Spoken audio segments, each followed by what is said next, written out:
And oh,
I wonder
Hoje com o pastor Joseph Prince. Glória a Deus. Hoje eu tenho algo da parte do Senhor que vai te abençoar ricamente. Seja qual for a luta que você está passando, o Senhor tem uma palavra para você nesta mensagem.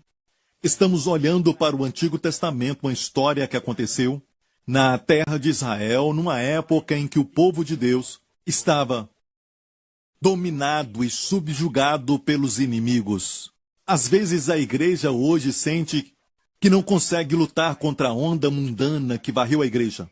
Acha que estamos perdendo os adolescentes e as crianças para o mundo. Acham que os valores e a filosofia do mundo têm entrado forte na igreja. E nos sentimos até cercados, nos sentimos encurralados, nos sentimos presos pelo mundo. Israel se sentia assim nessa história. Naquela época, os filisteus tinham oprimido Israel e eles continuavam crescendo e tomavam as suas terras. Isto foi um pouco antes da história de Davi e Golias. Vemos essa história em 1 Samuel 14. Durante esse tempo, não havia nenhum ferreiro em Israel. E a razão disso foi: e em toda a terra de Israel nenhum ferreiro se achava, porque os filisteus tinham dito para que os hebreus não façam espada nem lança.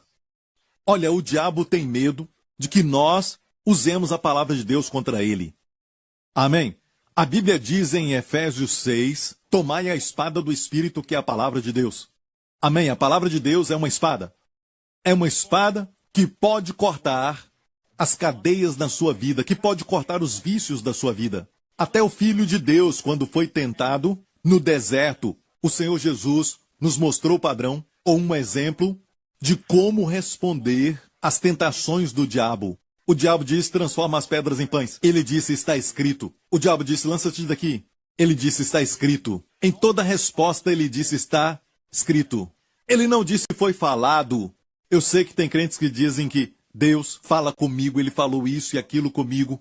Deus disse isso, Deus fala com eles o tempo todo. Mas Jesus falou das Escrituras. Ele falou da Bíblia, ele falou da palavra, a palavra escrita. Ele não falou, foi falado, está escrito. Amém? O diabo coloca medo no seu coração, você diz, está escrito. Deus não deu o espírito de medo, mas de poder e de amor e de moderação. Quando o diabo falar, você está sentindo isso no seu corpo? Isso vai piorar, você diz, pelas suas feridas eu fui sarado. Está escrito na palavra também, amém? Glória a Deus. Quando o diabo falar, os seus filhos vão crescer rebeldes como os do mundo. Olha para os amigos dele. Você diz, educa a criança no caminho em que deve crescer, está escrito. E quando ele crescer, não vai se apartar dele. Amém? Você pode dizer, está escrito, a semente do justo é liberta. Glória a Deus. O diabo está tentando tirar a espada da igreja. E olha bem aqui, o inimigo não queria que Israel fizesse espadas ou lanças. E vivemos em um mundo onde eles dizem que branco é preto e preto é branco. Estão tentando trazer um novo padrão de valores para a igreja. E a igreja parece que está um pouco perdida no natural em termos de como responder a isso. Bem, quando Deus oculta coisas na Bíblia, eu falo oculta porque no Antigo Testamento tem muitas histórias ali escondidas, são verdades e revelações que servem para nós hoje. Amém? E talvez você se sinta cercado de sintomas no seu corpo, você está cercado de pressão financeira, ou está cercado por problemas na família ou problemas no casamento. Deixe-me falar isso, a resposta está na palavra de Deus. E Deus tem a resposta e uma palavra viva para você. Posso ouvir um amém? Alguém disse isso antes, que se você juntar todos resultados dos estudos de psicologia e também de tratamentos mentais, você vai ver este princípio. Viva o presente. Como Jesus disse, não se preocupem com o amanhã. Jesus falou nas bem-aventuranças, não se preocupe com o que comer, o que beber, ou até mesmo com o que se vestir. E ele disse, não se preocupe com o amanhã. Não se preocupe com amanhã. Basta a cada dia o seu mal. Olha, na oração do Pai Nosso não falamos o pão mensal nos dá hoje. Oramos, o pão nosso de cada dia nos dá hoje. E Deus te dá o maná só para aquele dia. Amém? Você não guarda o maná de hoje para amanhã ou para a próxima semana, se preocupando com amanhã, se preocupando com aquela viagem, se preocupando com aquela reunião, se preocupando o amanhã hoje. Não há graça para isso. Deus quer que você viva hoje, hoje. Sim, planeje, você deve planejar para o amanhã, mas você não deve se preocupar. Não use a graça de hoje para o amanhã. Não há graça para aquele evento, para aquela data que vem por aí, ou uma luta que virá. Não se preocupe hoje. Amém? Nós só temos graça para hoje, para vencer as lutas hoje. Então todas as conclusões da psicologia e saúde mental se resultam nisso. Se você aprender a viver o presente, quando estiver com alguém, foque no presente. Agora mesmo você está na igreja ouvindo a palavra de Deus, que bênção isso é. Amém? Esteja presente. Você pode ouvir vozes de pessoas ao seu redor, alguém tossindo ou espirrando, mas acima de tudo isso, guarda sua mente para não ficar distraído com preocupações de amanhã, ou da próxima semana, ou até com o que você vai comer. Amém? E você perde aquilo que Deus está falando contigo agora. Amém? Então a melhor coisa é viver no momento. E psicólogos sempre estão falando que se as pessoas aprenderem a viver no presente, não vão ter preocupação e medo. Por quê? Porque preocupação tem a ver com o futuro, certo? Remorso, medo ou condenação tem a ver com o passado, algo que você fez ou algo que você gostaria de voltar no tempo e desfazer. Isto é viver no passado. E muitos estão vivendo com preocupações sobre o futuro ou estão vivendo com remorso do passado. Então viva o presente, a sua mente vai ficar sadia. Antes da psicologia falar isso, o Senhor Jesus falou isso 2000 anos atrás na montanha. Ele disse, não se preocupe com o amanhã. Basta cada dia o seu mal e o Senhor nos deu o maná para cada dia. O maná caía sobre os filhos de Israel no deserto. Isso acontecia todo dia. E se alguém se preocupasse que amanhã não teria maná o suficiente e começasse a guardar para o próximo dia, bem, aquele maná que eles guardaram ficaria ruim. Era um maná ruim. Amém? Ficava cheio de vermes. Ficava podre. Então o maná fresco, a comida de campeões, a comida dos anjos, a Bíblia diz, vem uma vez por dia. Então a graça que você precisa para as lutas que você enfrenta hoje virá todo dia. E amanhã, quando chegar outra luta, certo? Não se preocupe, quando ela chegar, a graça vai chegar. Você não sabe como vai acontecer, mas quando a luta chegar, a graça vai chegar e você vai dizer, uau, me preocupei com isso, certo? Durante esses dias, durante esses últimos meses, não. A graça vai estar lá para tornar tudo mais fácil. Seu jugo é suave, o seu fardo é leve. Toda a igreja diga, amém. Foi um tempo de opressão e também um tempo de uma grande dificuldade para Israel. E não é porque Israel não tinha um rei. Israel tinha um rei. Seu nome era Saul. Ele era mais alto do que todos os homens de Israel. Ele não foi a escolha de Deus, mas a escolha do povo. Ok, e o rei Saul naquela época tinha se desviado. O rei Saul naquela época não era mais um homem que tinha fé. Ele tinha o sumo sacerdote com ele, tinha um éfode de linho para buscar direção, certo? Mas tudo isso era só uma simples religião. Ele não tinha realidade. Ele não tinha uma fé viva, verdadeira, dinâmica no Deus vivo. Amém? Na verdade, o seu filho Jonatas foi aquele que andou com Deus naquela época. E Deus ignora todas essas formas de práticas religiosas para buscar aquele que tem uma fé verdadeira. E é por isso que quando o Espírito de Deus se move, Deus pode buscar aquele que tem uma fé viva. Amém? E essa pessoa é curada, essa pessoa recebe a bênção. Sem fé é impossível agradar a Deus. Certo? Alguns vêm para a igreja de forma religiosa e pensam que Deus vai abençoar. E não é assim. Você pode até praticar atividades religiosas, mas Deus busca a realidade. Posso ouvir um amém? E vemos Jonatas, o filho do rei Saul, em 1 Samuel 14. Sucedeu, pois, que um dia disse Jonatas, filho de Saul, ao moço que levava as armas: vem, passemos a guarnição dos filisteus que está lá daquele lado, porém não fez saber a seu pai. Por que ele não falou para o seu pai? Porque o seu pai não tinha mais fé. Se o pai tivesse fé, teria atacado o inimigo. Mas, pastor, como atacar? Sem nenhuma arma. Amém? Eles não tinham nenhum ferreiro, porque os filisteus não permitiram que eles tivessem ferreiro para não produzir armas, então como atacar? Mas não se esqueça que as batalhas que lutaram em Israel muitas vezes foi sem armas. Quando eles saíram do Egito, eles não tinham armas. Mas Deus abriu o Mar Vermelho. Posso ouvir um amém? Gideão e os 300 foram para aquela batalha, equipados com um cântaro, certo? Uma tocha, uma vela, certo? E uma espada foi? Não. Trombetas. Era o que eles tinham. E o inimigo era tão numeroso, a Bíblia diz, como as areias da praia do mar. Não era só um inimigo, mas muitos inimigos estavam unidos para lutar contra a pequena nação de Israel. E Deus disse, certo? E Deus disse, você tem muitos homens, e os fez reduzir todo aquele exército que estava com ele para somente 300 homens. E ele foi para a batalha. Pense nisso. Deus pode salvar sem lança e espada. Posso ouvir um amém, igreja? Este é o Deus de Israel do qual estamos falando.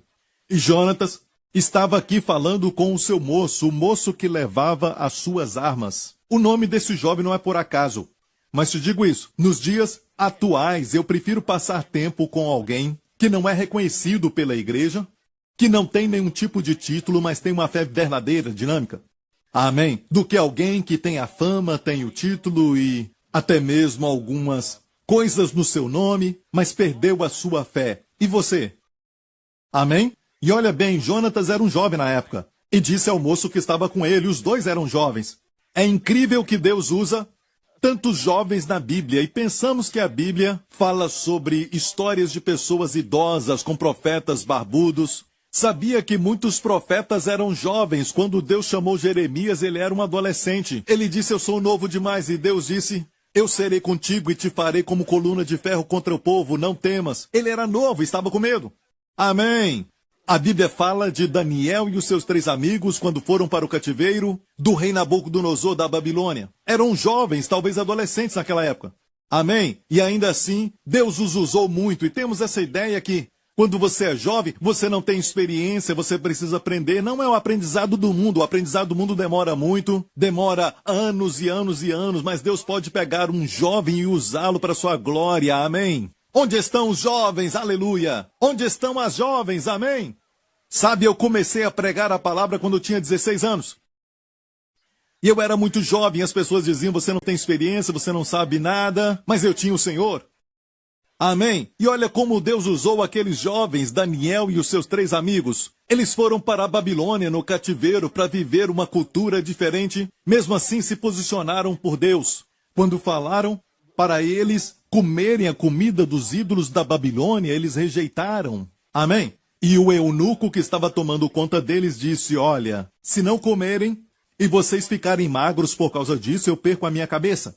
Certo? Daniel entendeu isso, então Daniel disse o seguinte, olha bem isso, eu entendo o seu problema, vamos fazer um teste, ok? Por 10 dias não nos dê a comida que eles estão nos oferecendo, mas nos dê somente vegetais e água. No final de 10 dias, você pode então falar. Bem, a Bíblia diz, e ao fim dos 10 dias apareceram seus semblantes melhores e estavam mais gordos de carne do que todos os jovens que comiam das iguarias do rei. Amém? Olha, escute, se seguir a Deus você não vai perder. E olha bem, isso não tem nada a ver com comer vegetais e beber água por 10 dias. Ok? A Bíblia quando fala gordo de carne não quer falar de gordura.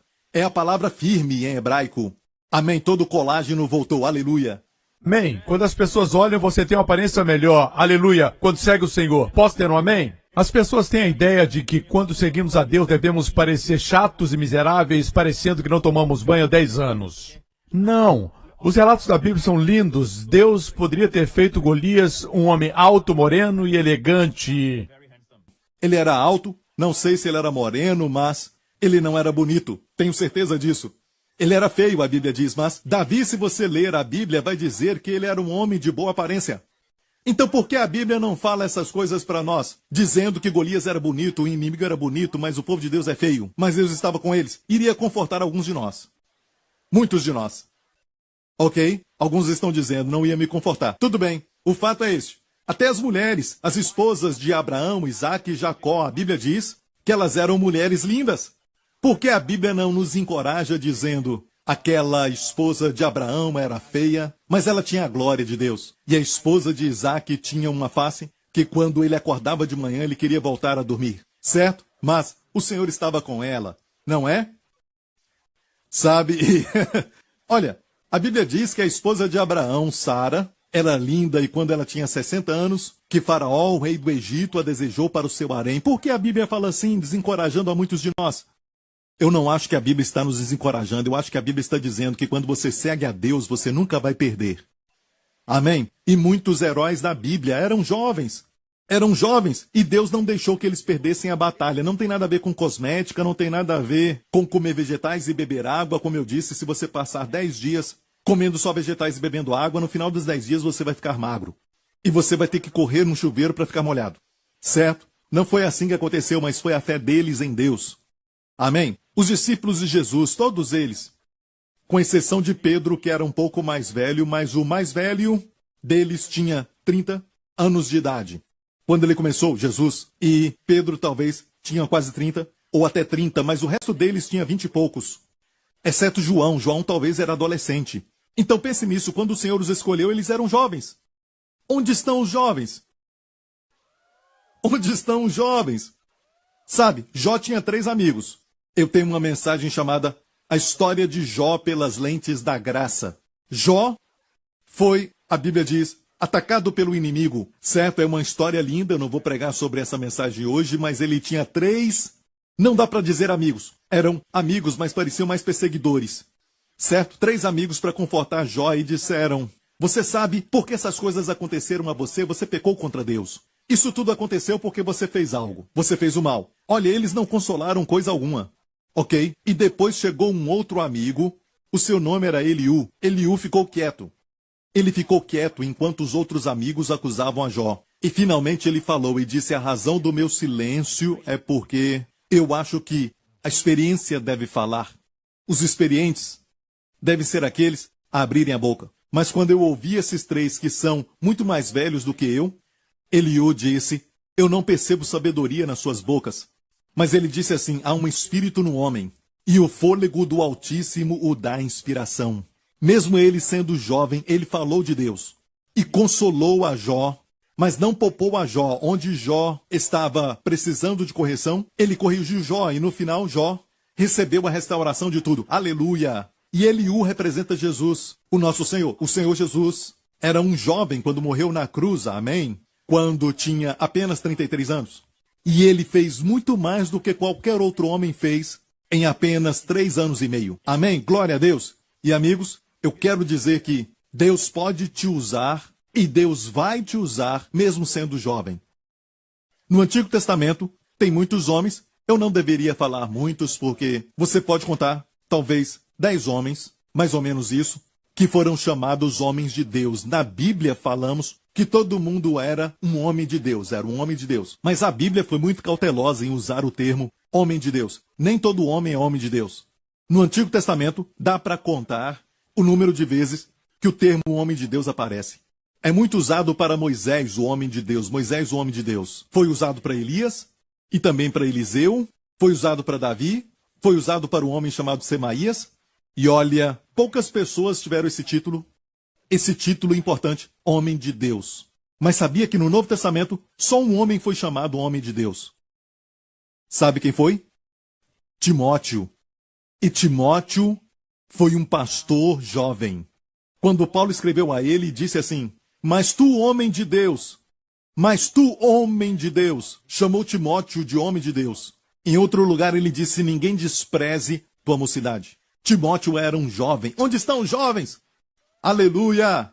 Deus está te chamando. Ele está te chamando para ser uma arma da justiça nas suas mãos. Aleluia! Deus está te chamando para ter uma fé verdadeira, enquanto a igreja está se tornando complacente, passiva e às vezes até assentada confortavelmente, esperando tudo ficar bem ou então a volta do Senhor Jesus. E ele vai voltar, é lógico, mas esses jovens que Deus está levantando nesses últimos dias com a fé verdadeira, amém, vão proclamar o evangelho de Jesus Cristo e vão fazer as pessoas se apaixonarem por Jesus, amém? E vão fazer o nome de Jesus ser exaltado, aleluia, enquanto esperam a volta de Jesus. Amém? Não quero viver uma vida, sabe, de passividade. Sabe, o Senhor Jesus falou assim, pode até chocar alguns de vocês, mas Jesus disse assim: aquele que não odiar seu pai, sua mãe, seus filhos, certo, irmãos, irmãs, tudo mais, ele disse amor a mim, certo? Ou seja, aquele que ama pai e mãe mais do que a mim não é digno de mim. Jesus falou. Ele não disse para odiarmos as pessoas. A Bíblia diz: marido, amai as vossas mulheres, está escrito, certo? E devemos amar uns aos outros. Deus foi quem nos deu a família, quer que amemos a família, mas está dizendo, escute isso, não deixe que a pessoa amada seja a principal. Coloque o Senhor em primeiro lugar. Está me ouvindo?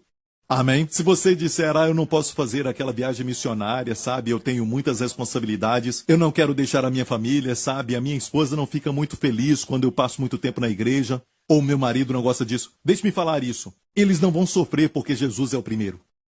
Quando você faz isso, tudo o que você perde por amor ao seu nome, você vai receber 100 vezes mais. Agora, nesta vida. O Senhor falou isso. Posso ouvir um amém? Vamos voltar à história. Sucedeu, pois, que um dia disse Jonatas, um jovem, filho de Saul, ao moço que levava suas armas, um jovem, Deus está falando conosco. Nem começamos a ler a história e, sabe, eu tenho que chegar até o final dessa história, no final do culto. Sabe, essa história aconteceu no lugar chamado Micmas. Diga, Micmas. Eu amo este lugar. E geralmente não dá para este lugar quando você vai a Israel, porque é muito longe, fica muito distante. E para ir até o lugar desta batalha, ali tem duas grandes montanhas, ok? A montanha é mais alta, muito mais alta do que nossa igreja, com certeza. E tem um vale ali embaixo, é tão profundo, depende do ângulo que você está. Se você estiver deste lado e ver o outro monte, os dois são altos e o vale é tão profundo. E a primeira vez que eu fui lá com os meus pastores, nós caminhamos naquele vale, ok? E a próxima vez que eu fiz um vídeo e dei uma palestra sobre este Micmas, eu fui lá em cima. Olha, o lugar é incrível, é impressionante, a vista de lá é maravilhosa. Certo, se você gosta de tirar fotos, é um dos melhores lugares. Eu vou te mostrar uma foto aqui. Este sou eu, alguns anos atrás, glória a Deus. Ok, vamos ver agora só o monte. Dá um zoom, por favor. Obrigado, Jesus, aleluia. Olha, o problema com fotos é que elas não mostram a profundidade e você não tem como ter perspectiva. Na verdade, aquilo é muito longe e também muito profundo. E se você ver aqui bem na frente, você vai ver um outro monte, onde eu estava. Um é chamado Bozaz, que é o que está lá, e este aqui é o Sené. E este é o caminho de Micmas, onde a batalha que estamos lendo aconteceu. Agora, para te mostrar a perspectiva, quero te mostrar o vídeo que filmamos aqui. Você vai ver bodes e ovelhas bem longe. Você vai ver o tamanho deste monte, ok? Dá para ver um pouco melhor? Aqui foi por onde Jonatas e o seu moço subiram. Com suas mãos e os seus pés, eles subiram essas paredes. Olha como isso foi difícil. Ok? E foi ali que a batalha aconteceu. Jonatas e o seu moço mataram 20 homens ali. Ok? E de onde estamos filmando aqui é o outro monte. E parece que é um vale muito profundo, mas é fundo. Certo? Este vale aqui é muito fundo. E eles foram até lá e tiveram que subir tudo até encontrar o inimigo e lutar contra eles. Vamos voltar agora ao relato bíblico. E entre os desfiladeiros pelos quais Jonatas procurava passar a guarnição dos filisteus, deste lado havia uma penha aguda e do outro lado uma penha aguda. O nome de um era Bozés e o nome de outro era Sené. Vamos ver a foto. Aqui estão os dois montes, ok? O lado de lá, Bozés, e este lado aqui, Sené. Ok? Olha, nós estávamos bem ali, naquele vale bem fundo. Vamos ler mais uma vez a Bíblia? Uma penha para o norte estava defronte de Micmas e a outra para o sul defronte de Gibeá. Gibeá era da terra de Benjamim, o rei Saul estava reinando desde Gibeá. Gibeá não fica muito longe de Micmas, ok? E os dois montes estão de frente um ao outro. Vamos ver a foto de novo? Esta é uma foto onde podemos ver um monte e bem aqui está Gibeá. Então falamos de como eles desceram e depois subiram, e a batalha aconteceu em cima daquele ali. Agora, igreja, ouça. Quando Jonatas e o seu moço foram até lá, até a guarnição dos filisteus, e não se esqueça que os filisteus naquela época estavam dominando Israel. Israel foi subjugado pelos filisteus. Israel não tinha espada alguma, o único que tinha espada era Saul e Jonatas. Os dois tinham espada. E Jonatas estava com a sua, e eu acho que ele pegou a espada do seu pai e deu para aquele moço, ok? E os dois subiram aquele monte, onde a batalha aconteceu. Mas antes disso, eles falaram, ok, vamos ler.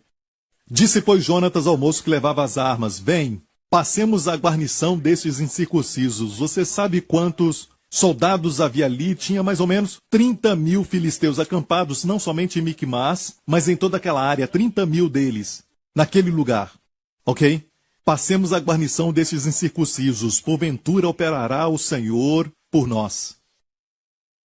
Olha a palavra incircunciso. É uma linguagem da aliança. Sabe o que é isso? Quer dizer, Deus não está com eles, mas conosco.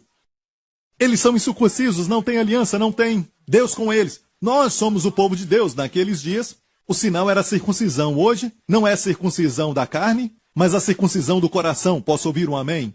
E Jonatas falou essas palavras. Quando você trabalha, quando cuida dos seus filhos, quando você está vivendo as coisas do dia a dia no seu casamento e na sua família, por que você deve imitar o mundo que está cheio de divórcio e tudo mais? Eles têm muitas lutas, você tem que ter essa mentalidade. Amém? Nós somos o povo de Deus. Eles sofrem isso, mas nós somos o povo de Deus. O Senhor não está com eles, mas está conosco. Então, quando falam algo como você deve esperar essas coisas acontecerem, ficar velho, esquecer as coisas, quando você chegar aos 50, quando chegar, você deve rejeitar isso em nome de Jesus e dizer, eu até entendo, certo? Quando o incircunciso fala isso, mas eu sou o povo de Deus. E você entende que quando eu falo incircunciso é a linguagem figurada, quer dizer o quê? Pessoas que não têm Deus, Deus está conosco. E eles não podem ensinar os seus filhos. Não deixe que eles coloquem os valores que eles têm nos seus filhos. Amém? Não permita que Hollywood influencie os seus filhos e não a palavra. Entendeu? Sim, ok. Olha, tenha cuidado porque você não vai permitir que um homem venha à sua porta, certo? Um estranho, certo? E ele vem e está com um cheiro de álcool, ou então de cigarro ou algo assim, certo? Você não deixa ele entrar na sua casa e ensinar o seu filho. Mas e aquele monstro de um olho só? E aquilo que está na internet, você permite e nem sabe o que eles estão assistindo. É como deixar alguém que tem diferentes valores entrar na sua casa e ensinar o seu filho. Esse é o seu filho e não deles. São os nossos filhos. Somos o povo do Senhor e Ele confiou esses filhos a nós. Somos mordomos deles, amém. Glória a Deus, pastor Prince, se eu fizer isso, eles vão chorar, chore agora e ri amanhã, ou então ri agora e chore amanhã. Em um presídio, algo assim. Com o coração partido, preso no vício e então chorando. Como eu posso me libertar deste vício? E eu te digo, pais, a responsabilidade é sua, amém?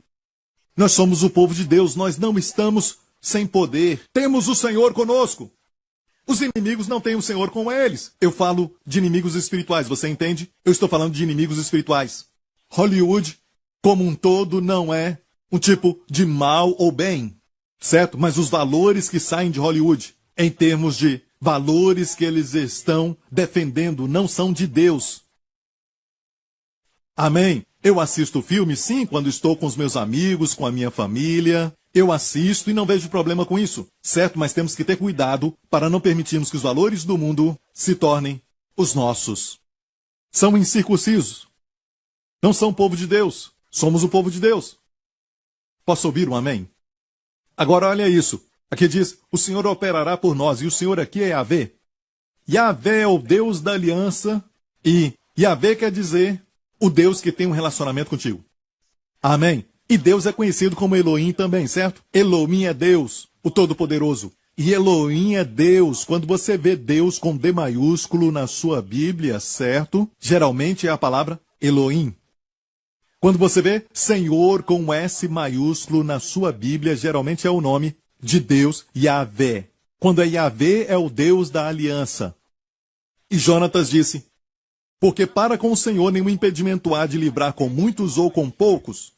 Porque para com o Senhor nenhum impedimento há de livrar com muitos ou com poucos. Olha, o nome que ele usou foi o Senhor, o Senhor. Deus, o Elohim, é o Deus criador, o Deus de poder, o Deus que criou todas as coisas. É por isso que na Bíblia, logo no começo, em Gênesis, no começo da Bíblia, no primeiro verso, começa dizendo no começo, Deus, não o Senhor, mas Deus. A mesma pessoa divina, mas Deus criou os céus e a terra. Quando é a criação, é Elohim. O capítulo inteiro, o primeiro, Elohim criou, Elohim viu, Elohim falou, Elohim falou, Elohim viu, Elohim disse, Elohim, Elohim, Elohim, Deus. E no capítulo 2, Senhor Deus. E o Senhor Deus disse ao homem, o Senhor Deus é Yahweh Elohim. Por quê? Porque o homem entra em cena. E o Senhor tem um relacionamento com o homem. E é um tipo de relacionamento da graça. O Senhor fala de graça, fala de aliança da graça. Posso ouvir um amém, igreja? Aleluia. Está aprendendo? Ok? Senhor é um termo muito lindo, este Senhor Yahweh, o nome Yahweh. Yahweh um dia viria em carne. Amém? Quando ele veio em carne, Veio para os seus, os judeus, e eles não o conheceram. Mas para quem o recebeu, ele deu poder de serem feitos filhos de Deus. E quando Israel o rejeitou, ele deixou a Judéia e foi para Samaria, e foi para os não-judeus, e encontrou lá a mulher samaritana. Amém? E sentado no poço, a Bíblia diz que ele foi frutífero. Sentado no poço, ele foi bem-sucedido. Sentado no poço, ele gerou frutos. Sentado no poço, ele pôde salvar, curar e libertar. e a mulher veio e ela estava tirando água, e Jesus pediu água para ela. Eu amo essa sequência ali. Ela o chamou. Como você, sendo judeu, me pede água para beber? Porque os judeus não falam com os samaritanos. Ela o chamou de judeu primeiro. Ele começou a falar com ela. Se você soubesse quem é que te pede, você lhe pediria, ele te daria água viva. Mas, Senhor, tu não tens como tirar a água. Ela o chama de Senhor agora. Um termo de respeito.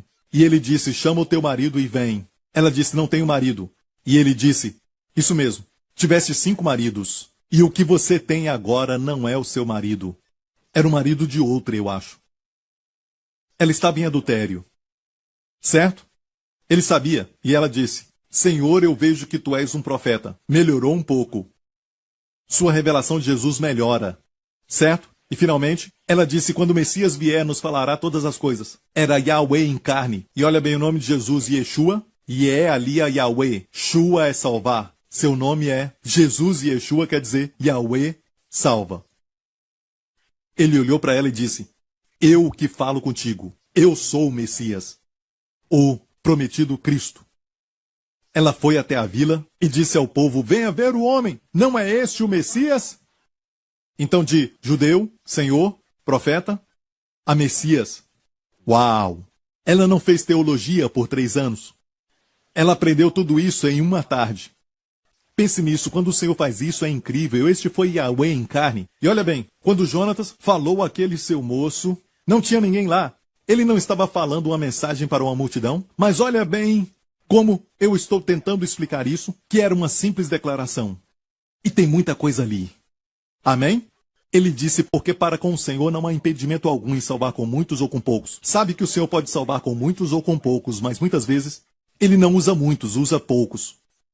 Olha para aquilo que eu falei, Gideão e os seus 300. Eles enfrentaram inimigos que era como as areias da praia do mar. Mais do que uma nação contra Israel naquela época. E Deus falou para Gideão que o seu exército era grande. E ele diminuiu até 300. E eram os 300 originais. Não do filme. E eles estavam com espadas? Não, eles tinham uma trombeta, um cântaro, um vaso de barro e uma lâmpada dentro do vaso. Uma linda história. E com aquilo derrotaram aqueles inimigos. Quando o Senhor está com você, você é a maioria.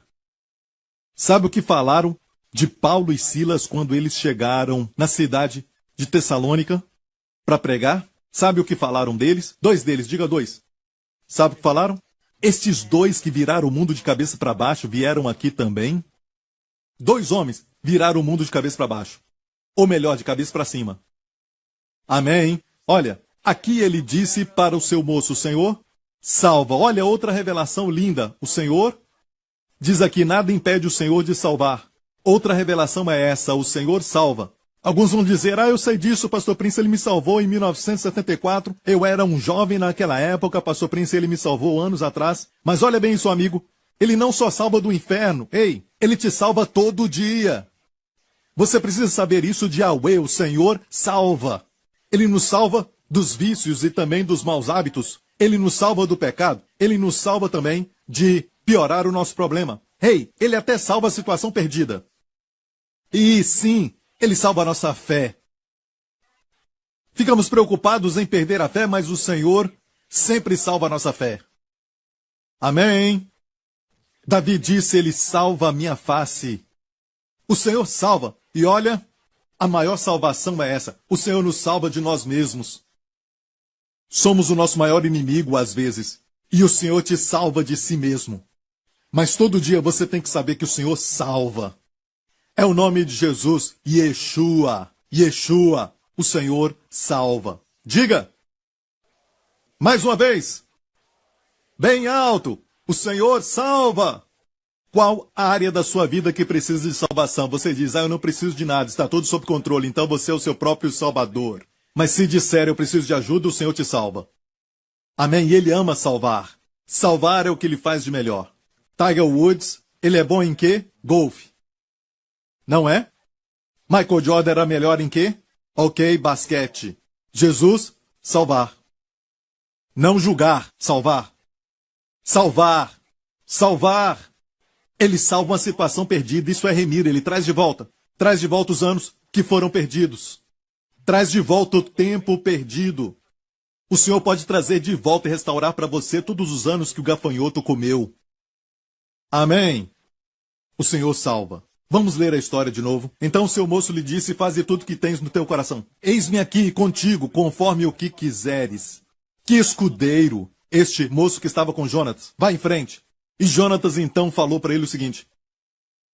Antes eu quero falar mais uma vez sobre o nome do Senhor. Eu tenho que parar um pouco aqui porque eu não acho que preciso correr agora. Mas escute isso, o Senhor te ama muito.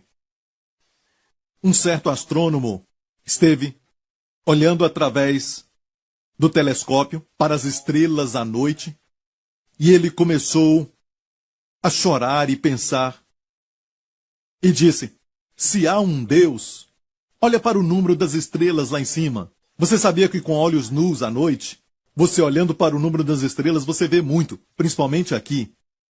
Certo? Mas com o telescópio você pode ver muito mais. As estrelas. E depois com o telescópio Hubble, eles veem muito mais estrelas. Lindas estrelas lá fora, à noite. E olha bem, muitas dessas estrelas são maiores que o Sol. Aqui tem uma analogia sobre a lei e a graça. Entre o servo e o filho. Entre a aliança que está se apagando e aquela que está aumentando seu esplendor. A nova aliança que veio por Jesus Cristo. Olha isso. À noite você vê as estrelas e a glória das estrelas é a antiga aliança. Há uma glória ali, mas é uma glória no escuro. É uma glória que está apagando. Mas quando o sol nasce, somente um sol, tudo mais apaga. As estrelas não desapareceram. As estrelas estão lá em cima durante o dia. Mas não dá para ver. Por quê? Porque a glória do sol é maior. A nova aliança é assim. Amém? É maior, é como a lei e a graça. A lei exige, a graça provê. A graça é maior do que a lei. Aleluia. Você fica pensando mais nas exigências ou na provisão de Deus? Você vê Deus exigindo de você ou provendo para você? O que está faltando? Deus não exige de você. Ele provê tudo aquilo que te falta. E por isso, agora mesmo, você não precisa que alguém vá e ore por você. Aonde você estiver assentado, você pode ser curado, você pode receber, porque Deus está sempre provendo. Amém. Amém. Glória a Deus, aleluia. Eu sinto o Senhor curar pessoas. Deus está tocando em pessoas. Deus está restaurando, está ajustando. O carpinteiro divino está trabalhando e as pessoas são curadas. Amém. Cheque o seu corpo agora mesmo. Amém. Você entrou com alguns sintomas ou algum problema, mova a área do seu corpo. E se você foi curado, acene bem alto agora. Olha bem, acene bem alto para Jesus. Olha isso para essas pessoas. Acene bem alto. Olha para essas pessoas aí. Todas curadas por Jesus. Obrigado, Senhor. Isso, acene. Acene bem alto. Quase batendo na cabeça de quem está perto. Certo? Acene bem forte, olha isso. Olhe bem para essas pessoas no segundo andar também. Glória a Deus, todos foram curados. Olha aquelas pessoas lá em cima. Onde estão os jovens? Aleluia. Ali estão. Isso, lá em cima. Olha isso, glória a Deus, obrigado Jesus.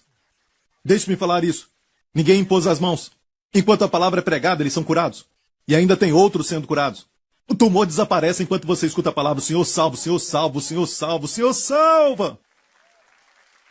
Ele te ama. E esse astrônomo olhava para as estrelas à noite e ele chorou emocionado e disse: meu Deus, se há um Deus, por que ele vai olhar para mim? Eu sou apenas um grão de poeira nesta Via Láctea. E a Via Láctea é um pequeno pedaço do universo. Quem sou eu? E a Bíblia diz isso. Olha esse salmo que Davi disse. Ele disse: Deus sara os quebrantados de coração e lhes ata suas feridas. Conta o número das estrelas, chama-as todas pelo seu nome. Olha o contraste. Um é tão grande e o outro é tão pequeno na terra. Deus, que pode contar o número de todas as estrelas e a ciência não pode. Disseram que há muitas estrelas para nós contarmos. Deus conta as estrelas. Ele as chama todas pelos seus nomes. Nomeamos o Órion, nomeamos a estrela do sul, mas somos limitados. Deus conhece o nome de todas elas. Mesmo assim, sendo grande como ele é. Certo? Ele abrange coisas grandes, mas seu coração é tão bom que ele cuida do coração quebrantado. Ele ata suas feridas. Amém? Ele cura os corações quebrantados. Como alguém pode estar envolvido em grandes coisas e ainda se importar com o homem? Na verdade, no plano de Deus, no pensamento de Deus, é o oposto. As estrelas não são nada para ele. Você é. Jesus falou assim. Ele disse, sabe, 2 pardais são vendidos por uma moeda de cobre. É o que uma versão diz, moeda de cobre. Uma moeda compra 2 pardais. Jesus disse, 5 pardais você consegue comprar por 2 moedas de cobre. O que é isso? Um foi de graça. Certo? 2 pássaros por 1 moeda de cobre. Jesus disse, você compra 5 pássaros com 2 moedas de cobre. Quer dizer que um foi de graça. Por quê? Em Israel tem muitos pardais, é muito fácil pegá-los. Ninguém valoriza muito os pardais, então um pode ser de graça. Mas a Bíblia diz que nenhum deles cai por terra sem a vontade de vosso Pai. E Jesus olhou para os discípulos e para nós e disse, vocês têm mais valores do que muitos pardais. Você tem muito mais valor do que muitos pardais. É fácil para nós olharmos para as pessoas que falharam, pessoas que têm um estilo de vida ruim, pedindo esmola, pedindo dinheiro, nas praças de alimentação. E quando eles chegam perto de você, você sente um mau cheiro, estão sujos e sem tomar banho e você então os menospreza. Mas há algum tempo atrás, aquele era o filho de alguém. E se perdeu. E se pararmos e pensarmos nos nossos filhos que crescem dentro da nossa casa, e muitos deles, Deus não os vê. Onde eles estão agora, Deus viu quando a ferida veio, e Ele cura o coração deles. Olhamos só para as coisas grandes, Deus olha para os grandes e pequenos. E mesmo assim, quando Deus fez tudo, na nossa Bíblia, em uma versão, no capítulo 1 de Gênesis, o livro da criação, diz que quando Deus fez tudo, Ele disse assim, 5 palavras, Ele também fez as estrelas. Ele também fez as estrelas, 5 palavras. No hebraico, melhor ainda, 2 palavras. Estrelas também. E ficamos impressionados com elas. Ah, mas Deus não está nem aí. Mas quando se trata do homem, um homem em Gênesis, Abraão, 13 capítulos foram dedicados somente a ele. A prioridade de Deus, sabe, é você. Você é a razão por que a Bíblia foi escrita. E nos preocupamos com as estrelas e pensamos que Deus está preocupado com as estrelas e toda a sua criação. E falamos, salva o planeta! E Deus diz, não, salva as pessoas do planeta. Salve as pessoas e o planeta será salvo. As pessoas vão ser excelentes. Não coloque o carro na frente do boi. Amém? Precisamos de Deus. Uau! Amo isso. Davi olhou para Golias e disse, hoje o Senhor, não Deus, hoje o Senhor vai te entregar para mim. Olha esse verso. Quando ele enfrentou Golias, hoje mesmo o Senhor Yahweh te entregará na minha mão. E ferir-te-ei e tirar-te-ei a cabeça e os corpos do arraial dos filisteus. Darei hoje mesmo as aves do céu e as feras da terra, e toda a terra saberá que há um Elohim em Israel. O mundo não conhece Yahweh, conhece Elohim. Eles usam o nome de Deus até com expressões que eu não quero mencionar, sabe? Mas vão saber que há um Deus e para eles é Deus. Um Deus distante. Para nós, Ele é o Senhor. Ele é o Senhor. Amém? E olha, Que lindo! Davi, um jovem cheio do Espírito Santo, diz: o Senhor te entregará a mim. Quem deu a vitória a Davi? Quem salvou a Davi? O Senhor. Qual é a razão? Para que a terra saiba que há um Deus, um Elohim em Israel. A arca de Noé diz assim: como nós sabemos, Deus levou todos os animais, machos e fêmeas, para a arca. Mas olha isso, quem deu ordem aos animais? Elohim, o criador dos animais. Mas quem fechou a porta? Quem os salvou dentro da arca? Quem se assegurou que eles não se perderiam no mundo lá fora? O Senhor Yahweh os fechou dentro. Olha, a Bíblia nunca usa, podemos dizer, as palavras por acaso. A Bíblia é precisa. É o livro mais exato e preciso que existe. Deus, o Elohim, trouxe os animais. O Senhor os fechou dentro. Amém? Vamos voltar à nossa história. Jonatas disse: vamos subir. O moço disse: eu estou contigo. Certo, vamos em frente. Vamos fazer isso. Olha, Jonatas falou ao seu moço: olha bem, quando subirmos a montanha, olha o que vai acontecer. Vamos gritar e nos mostrar a eles. E se o inimigo falar: espera aí que vamos descer até vocês. Ok, isso quer dizer que o Senhor não vai nos dar a vitória, ok? Mas se o inimigo falar: suba aqui, nós vamos te mostrar algo, suba aqui. Certo? É um sinal que o Senhor está conosco. Ok, foi assim que eles planejaram, entre eles, revelando-se eles a guarnição dos filisteus. Disseram os filisteus: eis que já os hebreus saíram das cavernas que se tinham escondido. Você percebe algo no tom da voz deles? Estão saindo das cavernas. Zombaram deles porque se esconderam. Estão saindo, estão saindo. E vamos ler o resto. E os homens da guarnição responderam a Jonatas e ao seu pajem de armas e disseram: subi a nós e nós vos ensinaremos uma lição. Foi isso que eles pediram. Essa linguagem subir a nós é uma linguagem de complacência. Confiar nos seus esforços. Só 2 deles. Tem muitos de nós aqui, além de nós 30 mil. Certo? 20 contra 2. Subam aqui. Vamos te ensinar algo. É a linguagem de quem confia em si mesmo. E Jonatas e o seu moço confiaram no Senhor. Música agora. Certo? E disse Jonatas ao seu escudeiro: sobe atrás de mim. O Senhor os tem entregado na mão de Israel. Olha bem isso, perceba isso. Na mão de Israel. Mesmo a fé sendo individual, mesmo a fé sendo pessoal, mas ele pensava no bem maior. Ele pensava na nação de Israel. Ele não disse: o Senhor os entregou nas mãos de Jonatas. Não, na mão de Israel. Igreja, quero falar algo. Qualquer vitória que você recebe, qualquer bênção que Deus te dá, é sempre para o bem da sua igreja. O grande corpo de Cristo. Eu tenho tentado de melhor forma colocar isso em palavras, mas não tenho palavras. A igreja não é uma organização, mas por falta de palavras, quero dizer isso. A igreja do Senhor Jesus Cristo não é este prédio. Não é nenhum prédio, mas é o congregar do povo de Deus. Amém? E mesmo separados, somos a igreja. Unidos pelo Espírito Santo. E nós somos a organização que tem mais, eu não gosto de usar essa palavra mais, por falta de algo melhor, sucesso no universo inteiro. Não só nessa vida, mas na vida por vir. Vai haver um rei governando e vamos reinar com ele. Na vida vindoura, está ouvindo, igreja? É o maior corpo já conhecido no universo. O chamado da igreja é maior do que o chamado de Israel. O chamado de Israel é terreno, o da igreja é celestial. Está ouvindo, igreja? E é por isso que você não pode ser como o mundo. Você não pode ter a filosofia do mundo, não pode ter o pensamento do mundo, a concupiscência da carne, a concupiscência dos olhos, a soberba da vida. Às vezes, você se compromete.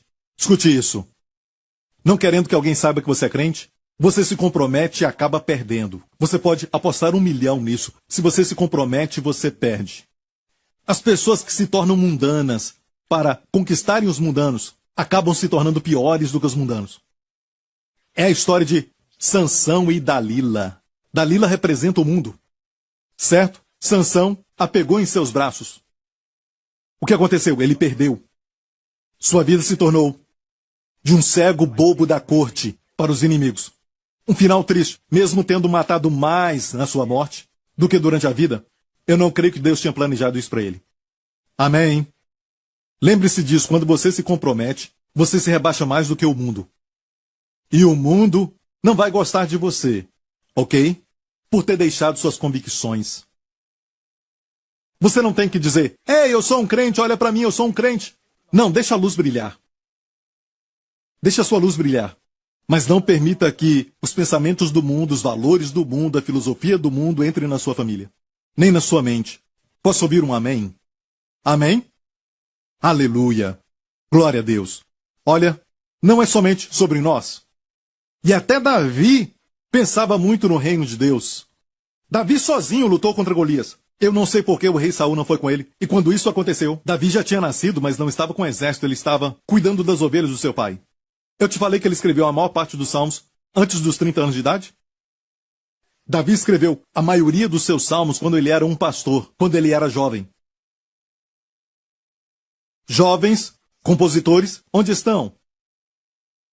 Amém. Davi escreveu a maioria dos salmos antes de ser rei, antes dos seus 30 anos.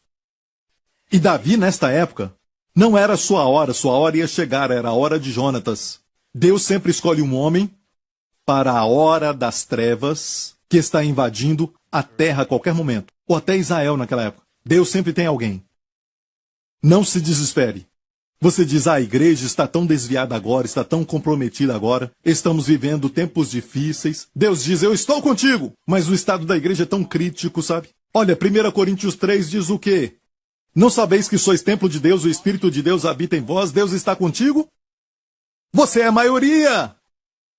Amém? Deus está contigo, não importa quanto a igreja está caída, ou seja qual for o estado atual da igreja que você vê, tudo que está acontecendo agora, olha bem isso, Deus ainda está com a igreja. Como Israel tinha caído moralmente, tinha se tornado muito fraco, e Deus levantou Jonatas, sempre tem um Jonatas, há sempre um homem de Deus ou mulher de Deus. Onde você está?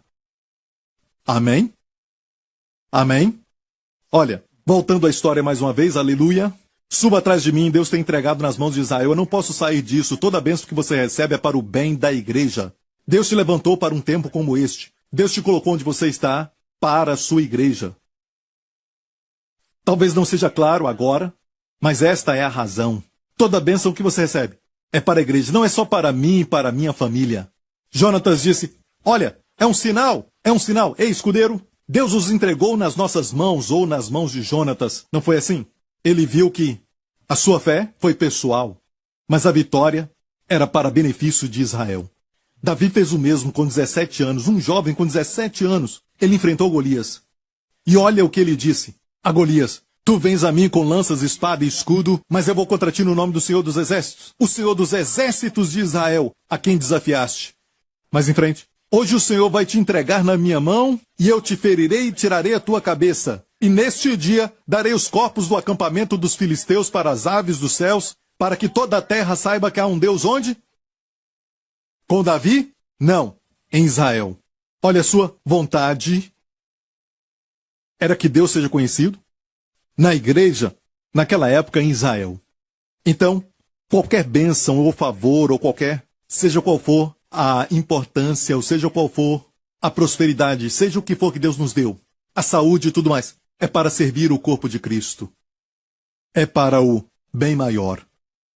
Amém? Glória a Deus. Ok. Voltando a 1 Samuel 14, vamos ler. E então subiu Jonatas com os pés e com as mãos, e o seu pajem de armas atrás dele, e caíam diante de Jonatas. Você precisa entender isso. Nós lemos muito rápido, e eles subiram bem devagar. Só uma pedra podia cair sobre eles e os matarem, não é? Mas isso é o que acontece com aqueles que zombam e ficam falando. Só esperam. Vamos esperar eles subirem, nós somos muitos. Certo? Para que jogar pedras? Tudo era plano de Deus.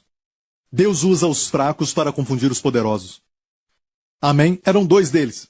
Era durante o dia, o inimigo os via subindo, mas o inimigo esperou.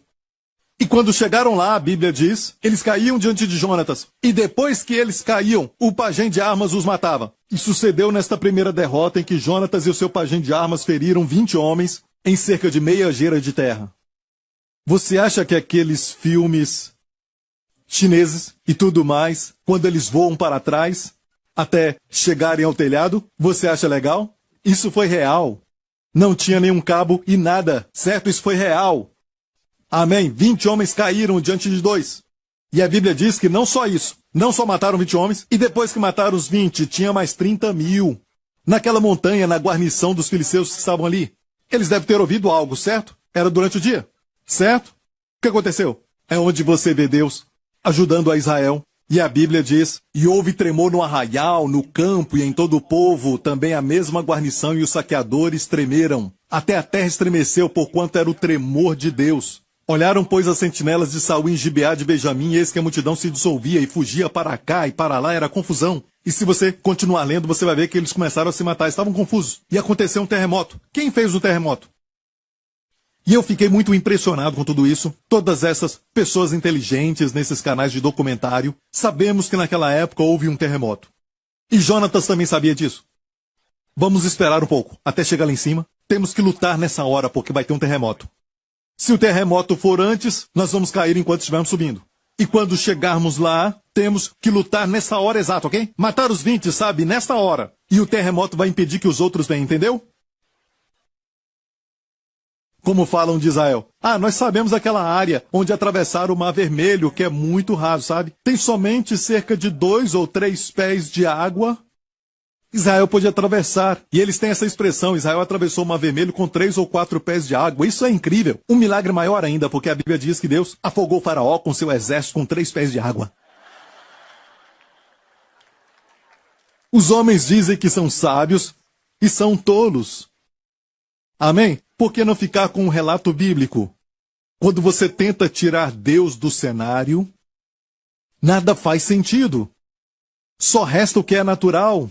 E o grande esforço do pequeno cérebro só vai até um lugar. Chega de obras de homem. Chega de sabedoria de homem. Vamos ficar com Deus. Amém? É tão bom quando lemos a Bíblia. Vemos pessoas errarem. Aquele profeta errou. Aquele rei errou. Então depois, olhamos para Jesus. O profeta rei sacerdote, que nunca errou. Que alegria para o coração. Amém? O homem erra. Deus deu para ele o jardim do Éden. E tudo que o homem tocou, caiu. Deus deu um mundo novo para Noé, caiu. Noé ficou bêbado. Deus dá e tudo aquilo que Deus dá, o homem destrói. Mas nas mãos de Jesus, tudo é restaurado. Amém. Finalmente um homem veio. Aleluia. Eu amo falar sobre ele. Glória a Deus. Ok. Olha, o povo corria de lá para cá e vamos ler o resto. E disse então Saul para o povo que estava com ele. Isso é um absurdo. Ora, contai e vede quem é que saiu dentre nós. E contaram, e eis que nem Jonatas nem o seu pajem de armas estavam ali. O inimigo está correndo. Por que você não vai atrás? Ele disse, espera, quem não está aqui? É o que acontece, sabe? Esse Saul era... Não somente isso, sabe o que ele fez? Sabe o que ele fez? Ele disse isso. Olha, enquanto perseguimos o inimigo, os filisteus estavam correndo. Ele não iniciou aquela vitória. Ele não iniciou nada daquilo.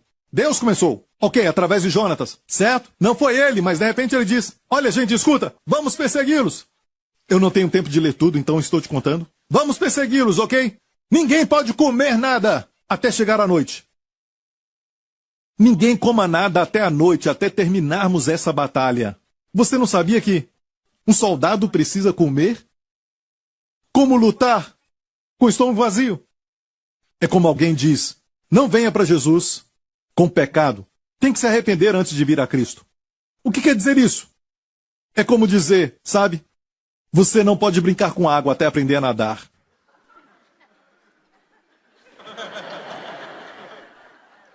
E se eu vejo que você está tremendo, sabe? Já foram a alguns países que faz muito frio. É bom ter uma fogueira ali, não é? Para se aquecer.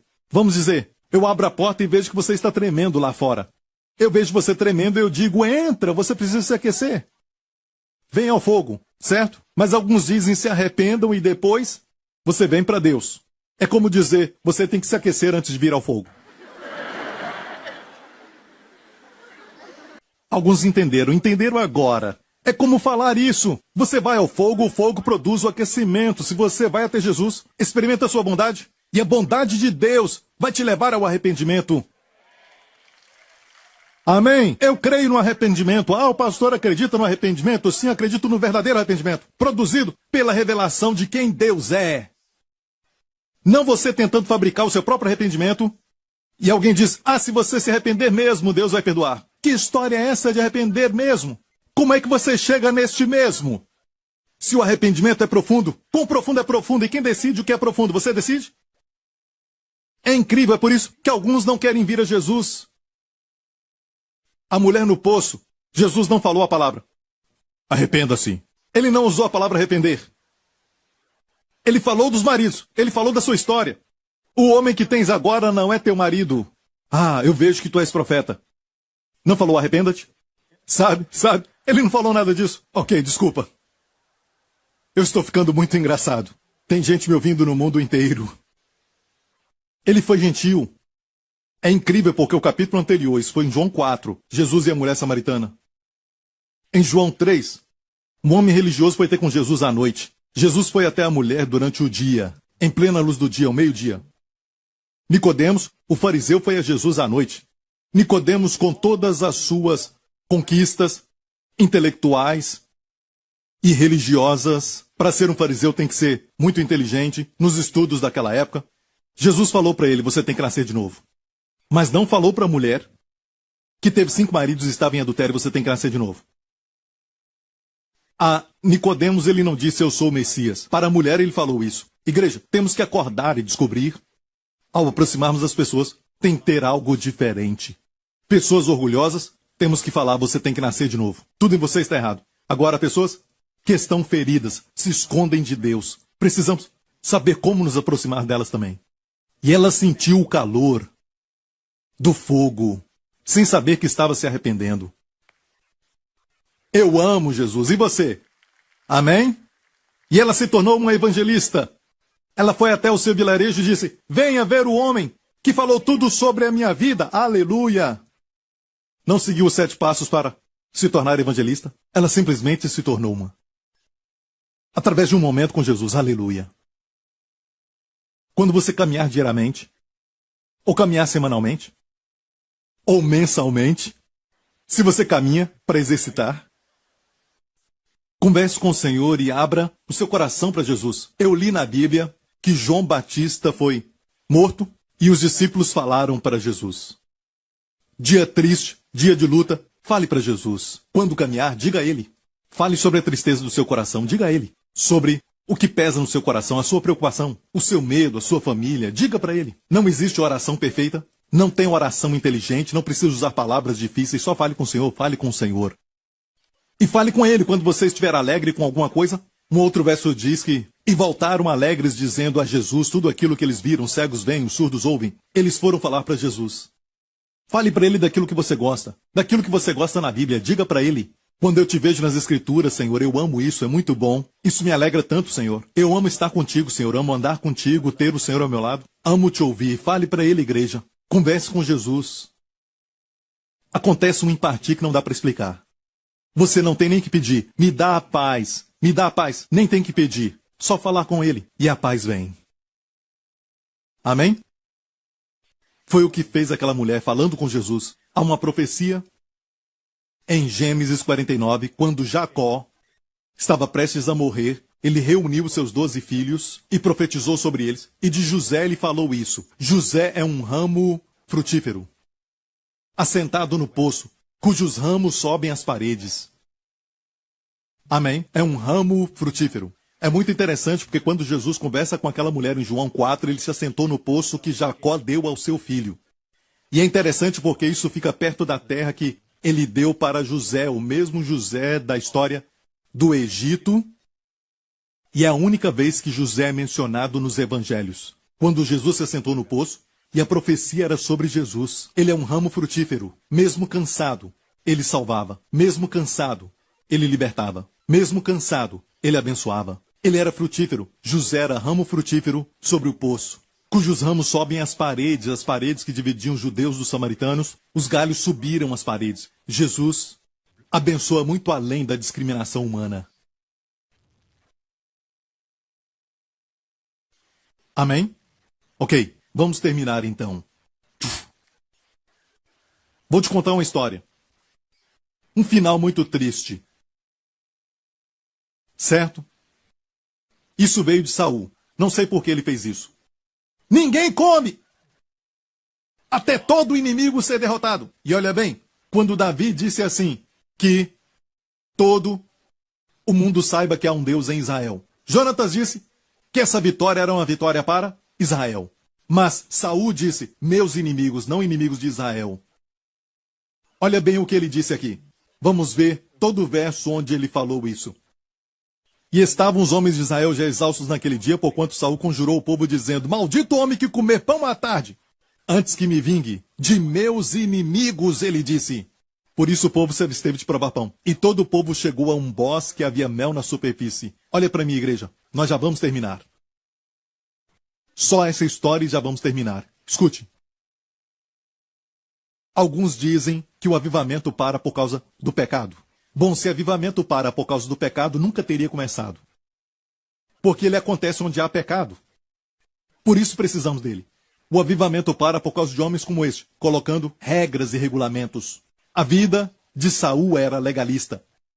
Se isso fosse inteligente da parte dele de falar, ninguém coma até os nossos inimigos serem derrotados. Por que ele não fez isso antes? Para derrotá-los. E olha bem, quando Davi foi lutar contra aquele gigante, os levaram até o rei Saul. O rei Saul era o homem mais alto de todo o exército de Israel. E Golias era um gigante, então quem mais se aproximava dele era o rei Saul. Ele tinha que lutar contra ele, não é? Mas ele não foi. Ele não tinha fé. Mas Davi tinha fé. E Deus teve que trazer alguém que não estava no exército, porque o espírito de descrença estava tão alastrado que Deus levou um garoto que saiu recentemente do campo e estava cantando, o Senhor é meu pastor, amém, nada me faltará. Um jovem que cria em Deus. Onde estão os jovens hoje? Um jovem que cria em Deus. Deus teve que levá-lo até o acampamento de Israel. E se Saul fosse inteligente, ele não diria, olha, usa a minha armadura, toma aqui. Se sua armadura é tão boa, por que você não usou? Por que não a usou para lutar contra ele? Ele queria ter um tipo de glória, não é? Se Davi ganhar a luta, é porque usou minha armadura. E Davi tentou, e sumiu naquela armadura. Ele saiu e disse, não dá. Certo? Ele teve que ser fiel àquela unção de pastor, e ele foi como um pastor jovem, com uma funda e pedras. Ele pegou pedras e só com uma derrubou Golias. Ele tinha 4, sabe por que 4? A Bíblia diz que ele pegou 5 e colocou no seu bolso. E guardou 4. E sabe por que isso? Porque Golias tinha 4 irmãos. Davi naquele dia planejou matar todos eles. Todos os 5. Mas depois disso eles fugiram. Depois foram mortos pelos valentes de Davi. Os valentes falaram, Davi, agora chegou a nossa vez. Amém?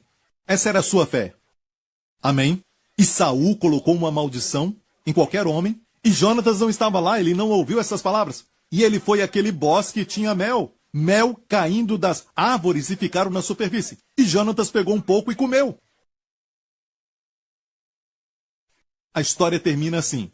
Em vez de matar os inimigos, eles perderam o momento. O inimigo foi derrotado, mas não foram derrotados completamente. Depois voltaram no capítulo 17. E desta vez Deus usou a Davi.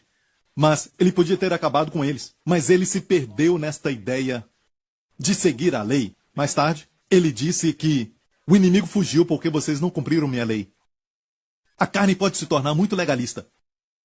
E quando ele descobriu que Jonatas comeu, sabe o que ele disse? Olha bem. Disse então Saul a Jonatas, declara-me o que tens feito. Jonatas disse, tão somente provei um pouco de mel com a ponta da vara que tinha na mão e eis que devo morrer? Então disse Saul, assim me faça Deus e outro tanto, com certeza morrerá Jonatas. Porém o povo disse, a Saul morrerá Jonatas que efetuou tão grande salvação em Israel? Nunca tal suceda, vive o Senhor, que não lhe há de cair no chão um só cabelo da sua cabeça, pois com Deus fez isso hoje. Uma coisa é fazer para Deus, outra coisa é fazer com Deus. Você pode fazer para Deus com as suas ideias. Se Deus aprova ou não é outra coisa. Mas quando você faz com Deus, Deus fala, vai ali e você vai. Pare aqui e você para. Você faz com Deus, ele fez com Deus. Eu amo essa expressão. Assim o povo livrou a Jonatas para que não morresse. E Saul deixou de seguir os filisteus. Ele parou de seguir e não matou o inimigo. Eu vou terminar com essa história, eu já estou terminando. Em 1917, o general Allenby, das forças britânicas, entrou em Jerusalém e olha bem, ele era um crente. Ele cria na palavra de Deus. Ele sabia que Israel ia voltar para sua terra como uma nação, mas ele entrou com seu cavalo, dá para ver no YouTube em preto e branco. Ele se negou a entrar na cidade com o seu cavalo. Ele desceu então do seu cavalo e disse isso: o meu senhor entrou em Jerusalém num jumento. Como eu posso entrar com um cavalo? Então ele entrou andando, e os seus homens com ele, general Allambi, e ele libertou Jerusalém dos guerreiros turcos daquela época, e não precisou dar nenhum tiro. Nenhum tiro. Ok? Isso foi em dezembro de 1917. 2 meses depois, em fevereiro, descobriram que eles já sabiam disso, havia uma oposição muito forte que estava em um lugar chamado Micmas. Ok? Naquela época, ninguém conhecia o nome Micmas. E olha, bem isso, Micmas é o lugar onde não só os filisteus caíram, pastor Mark caiu. Na primeira vez que os pastores e eu fomos a Micmas, eu queria muito ir lá, e muitos de vocês não vão porque o ônibus não vai lá. As estradas são de pedras e tem que parar bem longe de lá e tem que caminhar mais ou menos 1 hora. Um pouco mais de 1 hora para chegar naquele vale, ok? E na verdade eu amo o Antigo Testamento, eu amo essas histórias da Bíblia. Eu queria ver Micmas e eu falei aos pastores.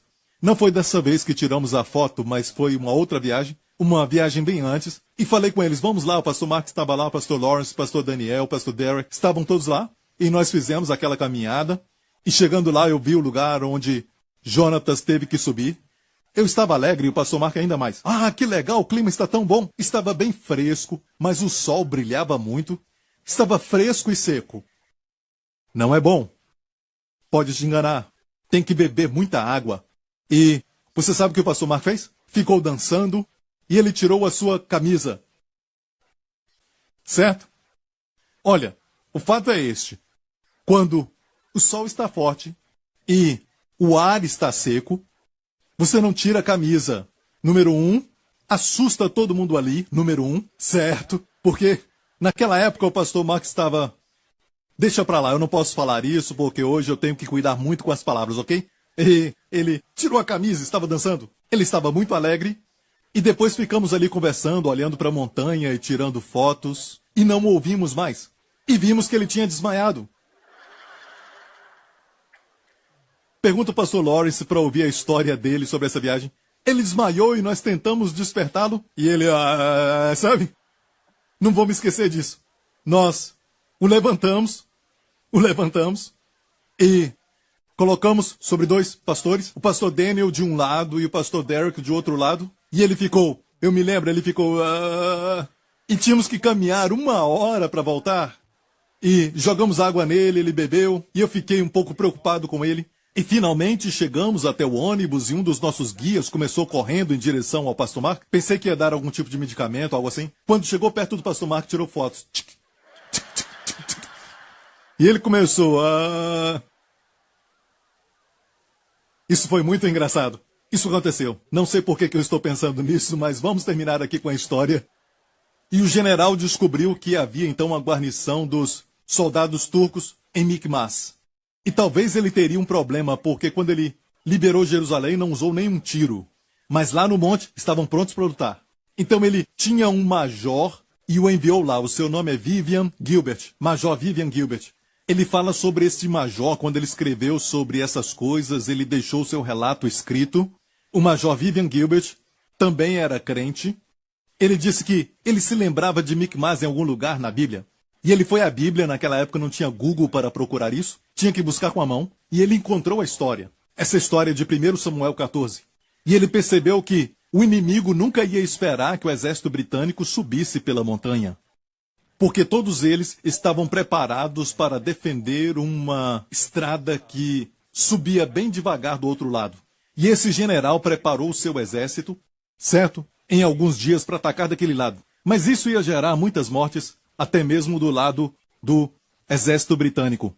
Mas este major Vivian Gilbert disse, quando leu a Bíblia, ele foi até o general Allambi e disse: eu acho que podemos escalar a montanha. Eles não vão estar esperando por isso. Certa noite ele levou alguns dos seus homens e subiu até lá e viu que havia uma passagem. Não foi o mesmo lugar que Jonatas subiu escalando com as mãos durante o dia para chegar até lá. Mas eles foram à noite e descobrir um outro caminho? Certo? E todo o exército subiu por ali, e no próximo dia, os turcos estavam cercados. Certo? Isso é história. Certo? E Deus repetiu o milagre de Micmas. Amém? Em 1918, isso aconteceu em fevereiro de 1918. E Micmas foi conquistada. Então, olha bem, certo? O Deus de Micmas, o Deus de Jonatas, é o nosso Pai Celestial. Jonatas era um servo, nós somos família. Você entende isso? Mas o que eu quero dizer? Tudo isso não está falando tão somente de inimigos físicos. Amém? Hoje não matamos os nossos inimigos. Nós abençoamos os inimigos físicos. Amém? Amém? Mas os inimigos espirituais, o estresse, a depressão, os sintomas mentirosos, aquele que está tentando tirar o seu filho de casa, tirar o seu filho da sua presença, aquela cadeia, aquele vício que está te prendendo, que você diz, eu posso parar a qualquer hora, eu posso acabar com isso, mas você sabe que está preso nisso. Esses são seus filisteus. E a resposta é a mesma. O Senhor salva. O Senhor te ama e o Senhor te salva. O Deus que criou as estrelas é o mesmo Deus que cura os corações quebrados. E Ele te ama. Este Deus enviou seu Filho. Amém? A cruz não fez com que Deus nos amasse. Deus amou o mundo de tal maneira que deu seu Filho antes da cruz. Deus já tinha nos amado. A cruz é a expressão do amor de Deus. A cruz deu para Deus um fundamento justo. Quando Jesus morreu na cruz, Deus rasgou o véu, que quer dizer que toda a bondade de Deus, todo o amor e as bênçãos de Deus saíram dali para encontrar o pecador, justamente, judicialmente. Amém? Hoje podemos receber tudo de Deus. E, escute bem isso, hoje você pode ter de Cristo tanto quanto quiser. Nada mais, nada menos. Se está com fome, você pode ter mais dele. Você tem fome da palavra, você pode ter mais da palavra. E eu acho que é importante alimentar os nossos filhos com histórias como esta. E pais, não é difícil contar essa história. Não se aprofunde muito. Pode falar do pastor Mark. E eles vão rir. Eu contei essa história para o meu filho. Certo, ele riu e riu. E acabou comigo com o pastor Mark. E ele me segurando assim. Eu vou te levar ao ônibus. Eu vou te levar lá. E ele me derrubava ali. Ele ria e ria. E ele falava, vamos fazer de novo. Vem, eu vou te levar, pastor Mark, até o ônibus. Certo? Mas coloca isso, coloca a semente da palavra de Deus no coração deles. O pastor Mark não é uma história da Bíblia, mas nos ajuda a ensinar os nossos filhos. Amém? Diga a eles, o Senhor salva. O Senhor salva. Você está preocupado com a escola? O Senhor salva. Você está nervoso por alguma apresentação que vai fazer? O Senhor salva. Olha para ele, certo? A vitória não é sem nervosismo. A vitória é mesmo com nervosismo, certo? Você vai para a luta. Deus ama quando seu povo, mesmo com nervosismo, diz para ele, vamos subir. Deus está conosco. Ele ama isso. E tem muitos jovens aqui hoje, e muitos jovens assistindo, que vão responder. Tem Jonatas lá fora. Tem um escudeiro lá fora. Glória a Deus. Curve a sua cabeça e feche os seus olhos neste lugar. Dê a Jesus a glória. Amém. Aleluia. Glória a Deus. Feche os olhos, curve a sua cabeça neste lugar. Amigo, eu quero pronunciar uma bênção para você para esta semana. Eu creio que o Senhor vai te salvar nessa semana. Eu creio que o Senhor vai salvar qualquer situação que precise de salvação nessa semana. Eu creio que Ele vai salvar aquelas áreas da sua vida que precisa disso. O Senhor salva. Seu nome é Yeshua. Yeshua, Yahweh salva. Yahweh salva. É o nome de Jesus em hebraico. Yahweh salva. O Senhor salva. Davi disse a Golias, o Senhor vai te entregar nas minhas mãos. O Senhor liberta, o Senhor salva. Ele não é um Deus que está parado. De fato, Ele nos fala, aquietai-vos, descansa, deixe-me salvar. Você descansa, permita-me libertar. E amigo, a salvação acontece quando você se aquieta. Deus não quer que você faça esforço para se salvar. Qualquer esforço é dizer para Deus, não sou um pecador. Eu posso me salvar. E Deus diz, pare com seus esforços, como uma pessoa que se afoga enquanto ele ainda está forte.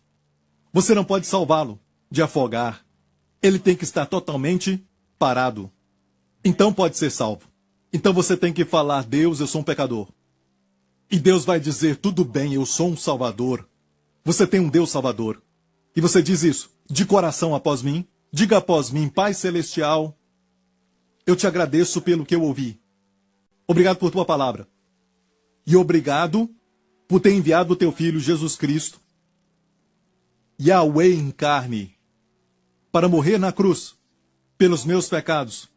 E no terceiro dia, tu ressuscitaste dos mortos, sem os meus pecados. Eu te agradeço, porque hoje eu ressuscitei com Cristo, aos teus olhos, sem os meus pecados. Eu sou aceito, altamente favorecido, no amado Cristo. E assim tu me vês para sempre. Jesus Cristo é o meu Senhor.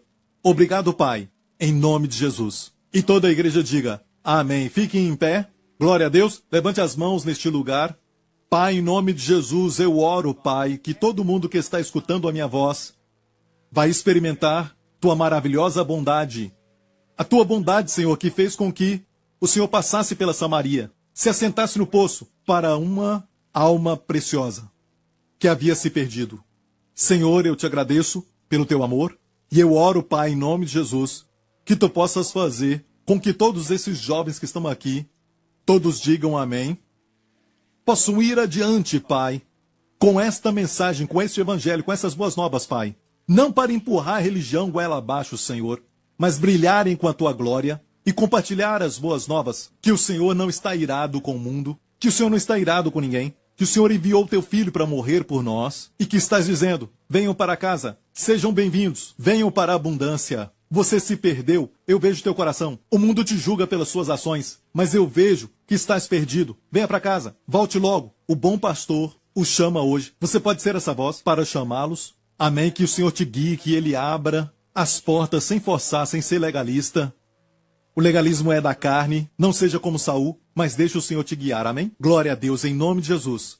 E que o seu rosto possa ficar firme e brilhar muito mais do que os filhos do mundo. Que o seu rosto resplandeça mais, e muito mais do que os filhos do mundo, amém? Em tempos de trevas, que o Senhor seja visto na sua vida.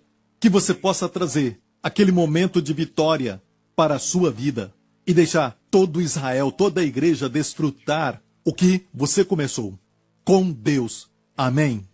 Pai, eu te agradeço por essa semana que se aproxima para todos que estão escutando a minha voz, para aqueles que estão assistindo pela televisão. Pai, muito obrigado. E que nesta semana o Senhor te abençoe e que o Senhor te guarde e te proteja, a você e aos seus familiares, de todo o mal, de todo o perigo, de todo o mal. Que o Senhor preserve a sua vida. Que o Senhor resplandeça sobre ti, que a sua face seja radiante sobre ti durante essa semana. E que o Senhor te abençoe com as bênçãos do pai Abraão e te conceda a favor. E que ele levante o seu rosto sobre ti e sua família e faça com que você e os seus amados desfrutem sua saúde, plenitude e paz. Em nome de Jesus. E todo o povo diga, diga o Senhor salva! Deus te abençoe. Nos vemos de novo. Obrigado por sintonizar no programa de hoje. Esperamos que tenha sido uma bênção para a sua vida. Para mais informações sobre o programa da Igreja New Creation, acesse o site ncctv.org.sg. Lá você poderá se inscrever para receber um devocional diário do pastor Joseph Prince. Seja incentivado e fortalecido todos os dias e saiba o quanto Deus lhe ama através desses devocionais. Acreditamos que o seu dízimo pertence à igreja que você frequenta e oramos para que você seja grandemente abençoado, altamente favorecido e profundamente amado.